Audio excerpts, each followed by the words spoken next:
નમસ્કાર વિદ્યાર્થી મિત્રો, કેમ છો બધા? મજામાં ને?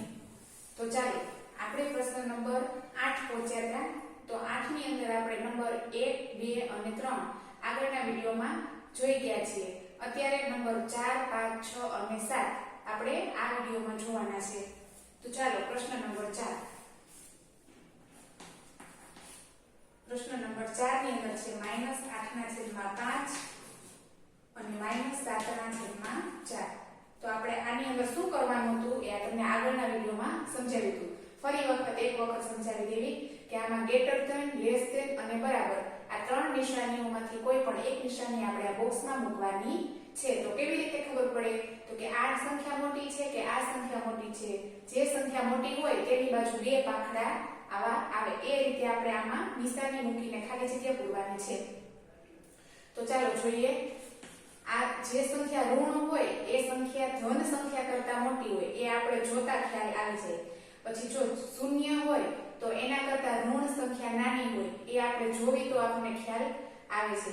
હવે આ બંને સંખ્યા ઋણ છે અને છેદ પણ અલગ અલગ છે, તો આપણને ખબર ન પડે કે આ સંખ્યા મોટી છે કે આ સંખ્યા મોટી છે. તો એના માટે સૌપ્રથમ છેદનો લસા લેવાનો છે, એટલે કે 5 અને 4 નો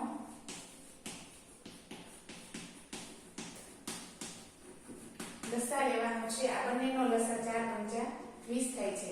જોજો દર વખતે બંને સંખ્યાઓનો ગુણાકાર હોતો નથી, એનો આપણે આમ લસા લેતા શીખી ગયા છે એ રીતે લસા લેવો પડે છે. અમુક વખતે આપણે મોઢે આવડતો હોય તો આપણે મોઢે કરી નાખવાનું. હવે લસા લીધા પછી આપણે શું કરવાનું? છેદને સરખા કરવાના. છેદ સરખા કરવા માટે અહીંયા 5 ને કોની સાથે ગુણવું? તો એનો લસા મળી જાય તો કે 4 સાથે. તો અંશમાં પણ 4 સાથે. બીજી સંખ્યા છે -7/4. તો અહીંયા હું એવી કઈ સંખ્યા સાથે ગુણાકાર કરું કે 20 મળે? તો 5 સાથે. તો અંશમાં પણ 5 સાથે. 8 ચોકું 32, 4 × 20. અને બીજી કઈ સંખ્યા છે? 7 × 35 અને 4 × 20. હવે તમે જોવો કે છેદ સરખા થઈ ગયા છે. તો અંશમાં આ સંખ્યા મોટી છે કે આ સંખ્યા મોટી છે? હવે આપણે શીખી ગયા છીએ જો ઋણ સંખ્યા હોય તો એ આ 32 છે એ મોટા કહેવાય, 35 એનાથી નાના કહેવાય. એટલા માટે આપણે અહીંયા જોવાનું છે આ સંખ્યા આવશે. આવી રીતે નિશાની આપણે મૂકવાની છે. તો 8/5 આ સંખ્યાનો આ જવાબ છે અને આપણે -7/4 આ સંખ્યાનો આ જવાબ છે. એટલા માટે અહીંયા ગ્રેટર ધેનની નિશાની આવશે. એના પછી નંબર 4. ખાસ વિદ્યાર્થી મિત્રો યાદ રાખતા જશો. એક વખત બે વખત વિડિયો જોવો એટલે તમને યાદ રહી જાય. નંબર 5 1/3 -1/4. હવે આપણે જોઈએ આમાંથી કઈ સંખ્યા મોટી છે એ આપણે જોવાનું છે. તો સૌપ્રથમ શું કરવાનું કે આ સંખ્યા છે એનો સૌપ્રથમ આપણે લસા લેવાનો છે. તો લસા લઈએ. 3 અને 4 નો લસા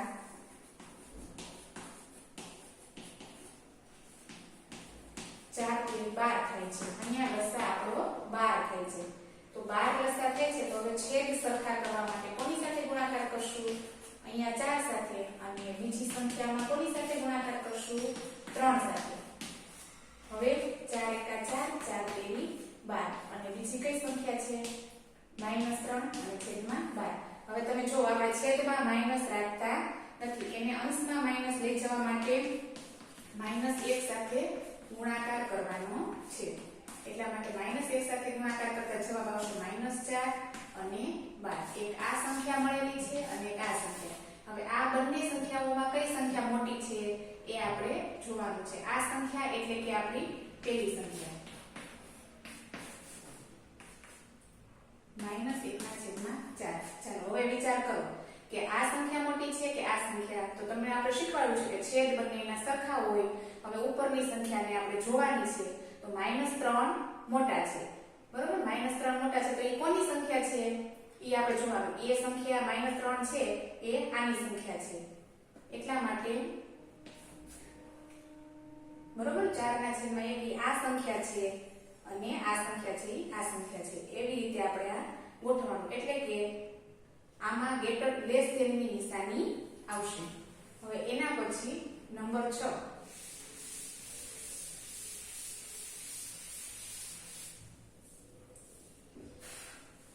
નંબર 6 જોઈએ તો નંબર 6 ની અંદર 5 ના છેદમાં -11 અને -11 ના છેદમાં 5. હવે જો વિદ્યાર્થી મિત્રો તમને આ જોતા બંને સંખ્યા સરખી લાગે છે, સંખ્યામાં પણ અને ઋણ સંખ્યામાં પણ. કેવી રીતે? આ સંખ્યા પણ ઋણ સંખ્યા છે, આ સંખ્યા પણ ઋણ સંખ્યા છે. બંને સંખ્યાઓ ઋણ સંખ્યા કહેવાય. એ ઉપરાંત તમે જુઓ અહીંયા 5 11 5 11 એવી રીતે બંને સંખ્યાઓ સરખી છે. હવે આપણે એ જોવાનું છે કે અહીંયા તો છેદમાં માઈનસ છે, અહીંયા તો અંશમાં માઈનસ છે, તો આપણે છેદમાં માઈનસ લખતા નથી. એના માટે શું કરવાનું? એને આપણે -1 સાથે ગુણાકાર કરવાનો છે. તો -1 સાથે ગુણાકાર કરીએ તો -5 ના છેદમાં 11 આવી સંખ્યા તમને મળી જાય છે. એટલે કે તમારી આ સંખ્યા અને આ સંખ્યા સરખી થઈ જાય છે, એટલે કે બરાબર બને છે. આ સંખ્યા તમારી, આ સંખ્યા, બંને સંખ્યાઓ કેવી છે? બરાબર સંખ્યા છે. એના પછી છેલ્લો 7મો નંબર છે, એની અંદર જોઈએ તો 0 બોક્સ અને -7 ના છેદમાં 6. હવે આ સંખ્યાને તમે જોતા તમને એટલી ખબર પડે કે શૂન્ય કેવો છે? તટસ્થ સંખ્યા છે અને તમામ ઋણ સંખ્યા શૂન્ય કરતા નાની સંખ્યા હોય છે. તમે સંખ્યા રેખા દોરો છો એમાં તમે જોવો છો શૂન્ય કરતા તમામ ઋણ સંખ્યા નાની છે, શૂન્ય એના કરતા મોટો છે. એટલે આનો કોઈ લસા લેવાની જરૂર નથી. આમાં તમે સીધો જવાબ લખી શકો છો કે શૂન્ય છે એ આ સંખ્યા કરતા મોટા છે, એટલા માટે એની બાજુ 2 પાકડા વાળી greater than ની નિશાની આવે છે. Thank you.